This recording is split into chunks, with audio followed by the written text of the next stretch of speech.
It's been 2 months, literally, since we posted a van update video for you guys.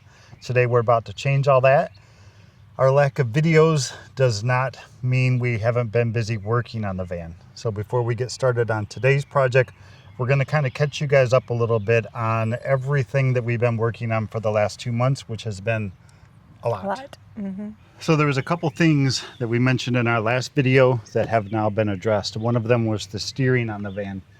When you're cruising down the highway with this thing, it would just walk all over the road. Like you'd hold the steering wheel straight and it would drift to the right. So you'd have to steer back to the left and then it would go to the left too far. All of that has been fixed. We took it to a shop. They replaced the steering gearbox and the intermediate steering shaft. I think before, if you go from like a scale of 0 to 100 and like 100 is perfect steering, before we were at like 20 and now we're at about 80. So much better. It's much easier to drive, much safer. One of the things that the mechanic found when he was working on the steering, when he took it for a test drive, he's like, hey, did you realize how loud your van is? And we're like, yeah, it's really loud. I'm just going to film a little bit so you guys can hear how loud it is in the van. And we're off the highway. He's like, part of the problem is the rear diff. He said, I can pull it apart and check it out for you if you want. We're like, yeah, sure. Make it right, make it safe. It turns out the carrier bearings were all shot along with the pinion bearings. So all of that has been replaced and it is much quieter now. One of the things that I mentioned in the last van video was the tire rack. The tire carrier, this was made by Minimalist and it rattled really, really bad. So if you have an Minimalist tire carrier, how did you fix that? So I did send an email to Minimalist, said basically, hey, this is the problem that we're having. What can we do about this? They said 2 options basically. You can ship it to us in California. We'll fix it for free and ship it back to you for free. I had to pay the shipping. I didn't really have any interest in shipping this giant piece of aluminum to them. They said, or if you're handy, these bolts that are right here, and there's another one down here, are called shoulder bolts, and they're drilled right through the aluminum, and the size bolt they put in there was a 3/8 bolt. And what happens over time, these tires and wheels are so heavy that eventually that little round hole that bolt goes through is no longer round anymore. It starts to oval out, and then this whole thing starts to rattle. So what we did was we took the tire off, we took the entire rack off of the back end, and we re-drilled the holes in here to accommodate a 1/2 inch shoulder bolt instead of a 3/8. Put it all back together and no more rattle. So this is where I come into play. Well, Todd helped with getting the headliner down. That was kind of a big thing for me cosmetically. What changes it from looking like a van to really being able to start a build inside. So we took the headliner down and we Kilmatted. This isn't the Kilmat brand, but a lot of the stuff at the bottom is, which is basically sound deadening and insulated. And come over here and see this. So this is 3M Thinsulate insulation that I worked tirelessly plugging all these little holes everywhere I could with insulation. And that was Rachel's project that she got done. All right, since we last did a van update, probably the most time-consuming thing that we've accomplished from our bandwidth, you know, with you working and whatnot and part-time working on the van, has been the floor. That was quite the project, you know, to get everything up.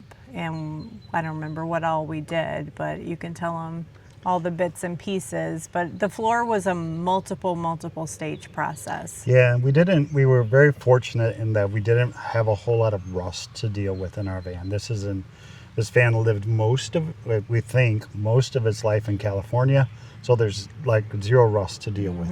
What we did have to deal with was holes. So there was holes all over the floor from the big bolts that held the seats in place, because this was a passenger van completely filled with seats. So we started by painting all of those holes with Rust-Oleum just in case there was any bare metal. We didn't want things to rust. We taped them over and then moved on to sound deadening. The same thing that Rachel showed you in the walls, we applied that to the lower sections of the ribbed flooring just to continue to help with sound when we're traveling at speeds down the freeway. So a lot of debate went into what flooring are we going to use. You don't know. There was probably at least 3 trips to hardware store just to like think about it and like look at all the options and price out options. We even shopped like remnants of different things from local furniture dealers and stuff, or flooring dealers.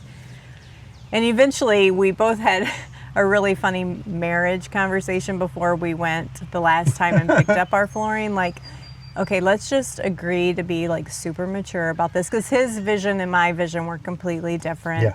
It was just like,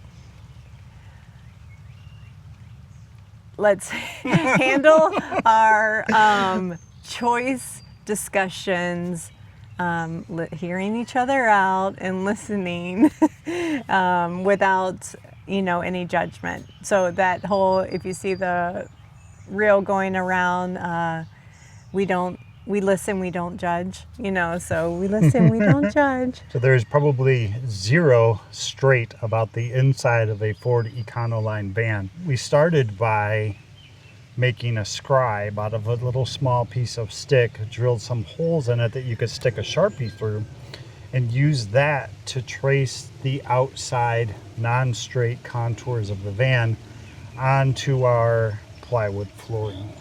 And it worked quite well. It worked phenomenally. And when you see it, I mean, I'm so surprised at us as first timers. Like, I've seen lots of flooring installs just from watching videos that I'm just so impressed that it worked as well as it did. So I'd highly encourage anyone out there doing it to use the Scribe method, because it's almost foolproof. Yeah. I think when it came time to install, maybe we had to trim like 2 little pieces. Yeah. So once we had our plywood scribed and fit properly, we then traced that plywood onto our foam board. We used 1/2-inch plywood and then 1/2-inch XPS foam board as our subfloor. So we traced our plywood flooring onto the XPS, cut all that out, dry fit that, made sure everything was right, make sure we did a good job, and we did. Now, ultimately, there was 2 decisions between us and the flooring choice. It was, the laminate click-in-place type hardwood flooring look, or I was really leaning towards the vinyl sheet flooring. And AKA linoleum. Yeah, the old days linoleum. So we ultimately did choose the vinyl sheet flooring, and I'm not quite sure how we ended up landing on that at all, other than we found, like, I think it was probably through pricing and the difference, and also maybe some durability perspective of it being waterproofing and a seamless install. And we did the same trick where he was talking about tracing everything. We just laid the plywood, or did we lay the foam board? One of plywood, them. I think, The plywood on the vinyl sheet piece, and traced it out, dry fit it, make sure it worked. And that process was so wonderful. It definitely was. And Yeah. I was picturing in my head, you picture this gigantic piece of linoleum and this big jar of glue, that it was going to just turn into this big giant mess. But by basically laying the sheet in the van whole, positioning it exactly where it goes, and then we rolled back half of it, applied the glue, and then rolled that half down, and then rolled up the other side, put the glue down, and just rolled it back. And it turned out awesome. No bubbles, no lifting, nothing. Todd Lynn later came back and added the trim details. Yep. And that was, I think, also kind of a tricky decision what to go with, but I think we're happy with what we picked. So come and see our beautiful floor. It looks like wood. It actually has like texture of wood. You can hear it probably. Let me put my mic down. It has a lot of the nice grain texture in it. and I love it. Like, see our nice cuts and detailing, like really super. It all worked out just so well. So I guess a couple of lessons that we did learn along the way. This is just like corner, I don't know what you even call this, like bull nose trim that you use in a house.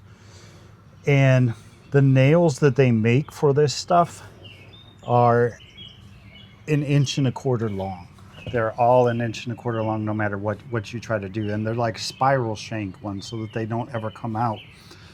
Our flooring was only 1/2 inch plywood and then 1/2 inch XPS. So we could not put nails, so we had to get little tiny screws to put in here, which worked fine. The other thing that I'll share with you guys from a lessons learned standpoint is don't just jump at your floor and put it in. We spent a lot of time thinking and planning ahead of time. So if you come over around here to the corner, you'll see a bunch of wiring and some loom that we put in.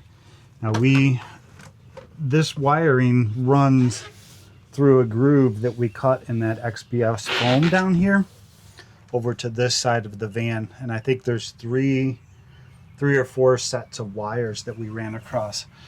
When our build is complete, our electrical system, our battery, everything's gonna kind of be housed right here. But there's things on this side of the van that we want to run power to. So by running the wires ahead of time, it's going to save us trying to figure out, how do we run things through the ceiling? How do we run it? Do we have to run it under our bed? It's just a Cleaner way. It's a what? Cleaner way. Much cleaner way, yes. So plan things out ahead of time before you do your flooring and run stuff like that ahead of time, and it'll save you. So one of the things that I wanted to remind you guys is, one of our main objectives is to be okay with this van enough with the build so that we can use it as soon as possible. I'm not expecting to have, the beautiful wood walls or anything like that up. Basically, we need power, we need ventilation, and we need a bed. To be able to sleep. Then we can throw a cooler and we can go. Yeah. And so that's just keeping you guys, if you're new here, kind of what our thought process is into our build. And I think if you watch any, van lifers out there, they're redoing their builds quite frequently when they're first starting out because, I thought I'd like this and then I traveled with it. And so we feel like just traveling with it as minimally as possible, we'll get ideas on what we need when it comes to really fitting it out. Yes, absolutely. It's kind of been our plan from the beginning is being able to use it before it's done. Yeah, I guess is what I want to say. Yeah, that's exactly how I think about it in my head. If you have any questions about the things that we showed you, whether it was Todd on the mechanical side or interior for things that we have done, leave them in the comment section below and we'll try to answer your questions. Yeah, for sure. Yeah.